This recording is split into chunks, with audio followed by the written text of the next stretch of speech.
Salesman wise sales summary report. उपयोग: यामधून गरजेनुसार एकाच कंपनीचा किंवा सर्व कंपनीचा सेल्समन वाईज सेल्स रिपोर्ट आणि त्यावर मिळणारे कमिशन एकत्र पाहता येते. रिपोर्ट ओपन करणे. रिपोर्ट ओपन करण्यासाठी प्रथम स्टॉक मेनूला क्लिक करा. यामध्ये डोमेन स्पेसिफिक मॉड्यूल्स या मेनूला क्लिक करा. बाजार अँड क्लोथ रिटेल या मेनूवर क्लिक करा.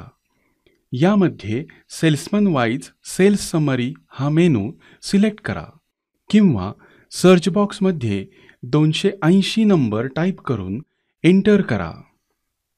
All company. एकापेक्षा जास्त कंपनी असल्यास आणि एक सेल्समन सर्व कंपनीमधील प्रॉडक्ट सेल करत असल्यास संबंधित सेल्समनचा सर्व कंपनीमधील झालेला सेल्स यामधून एकत्र पाहता येतो. सेल्समनचा एकाच कंपनीमधील सेल्स देखील पाहता येतो. यामधील हवा असणारा पर्याय सिलेक्ट करून एंटर की प्रेस करा. डेट रेंज टाईप करून ओके बटनला क्लिक करा. Salesman wise sales summary report open होईल.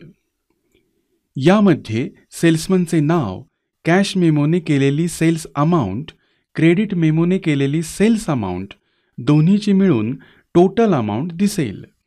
प्रॉडक्टच्या अगेन्स्ट काही कमिशन पर्सेंट सेट केले असेल तर कमिशन पर्सेंट प्रमाणे टोटल अमाऊंटवर मिळणारी कमिशन अमाऊंट दिसेल.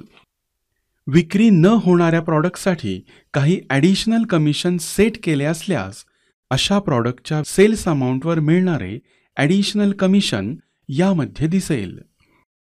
सेल्समनने केलेल्या सेल्सची बिल वाईज डिटेल्स हवी असल्यास ट्रान्झॅक्शन डिटेल्स या बटनवर क्लिक करा. यामध्ये बिल नंबर वाईज डिटेल्स पाहता येईल. विक्री केलेले प्रॉडक्ट परत आल्यास त्याची अमाऊंट देखील यामध्ये दिसते. ही अमाऊंट मायनसमध्ये दिसते. कमिशन अमाऊंटमधून सेल्स रिटर्नचे कमिशन वजा झालेले दिसते. या विंडोमधून एखाद्या बिलाची सविस्तर माहिती पाहायची असल्यास व्ह्यू डॉक्युमेंट या बटनाला क्लिक करा. सिलेक्ट केलेल्या सेल्समनचा रिपोर्ट बिल वाईज प्रिंट करण्यासाठी प्रिंट बटनवर क्लिक करा. फाईल मेनूला क्लिक करून प्रिंट मेनूला क्लिक करा आणि ओके बटनाला क्लिक करा.